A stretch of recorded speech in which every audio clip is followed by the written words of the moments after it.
রাত বাজে 12টা। তো এখন বিদ্যুৎ নেই, নেটওয়ার্ক নেই।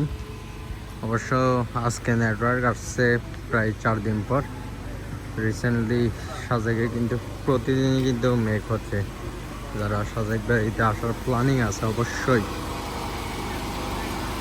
জুন জুলাই আসার ট্রাই করবেন, তাহলে বেটার একটা ওয়েদার পাবেন।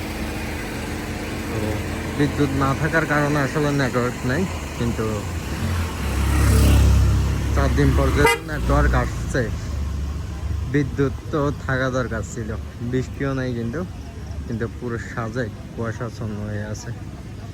যারা এখনকার সময়ে সাজেক আসছে অবশ্য তারাই মূলত মেঘের যে ফিলটা সেটা সুন্দরভাবে পেয়েছে। কি অবস্থা জুয়েল?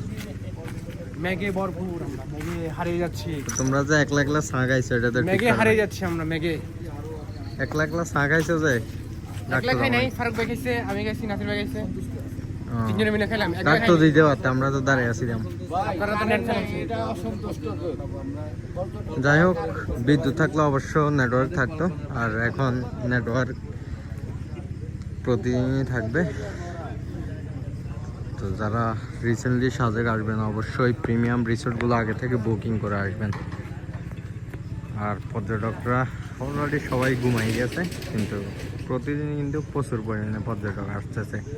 আর সাজেকের কোন কোন জিনিস আপনার থেকে ভালো লাগে, কোন কোন জিনিস খারাপ লাগে, সেটাও চাইলে কমেন্ট করতে পারেন।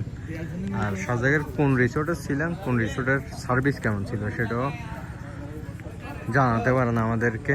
আর যারা যারা যেই রিসোর্টগুলোর রিভিউ চান, আমরা চাইবো সেগুলোর রিভিউ দেওয়ার জন্য। আর রিসেন্টলি আমরা কিছু লো বাজেটের রিসোর্টের রিভিউ দিব। তো সবাই ভালো থাকবেন, সুস্থ থাকবেন, আল্লাহ হাফেজ।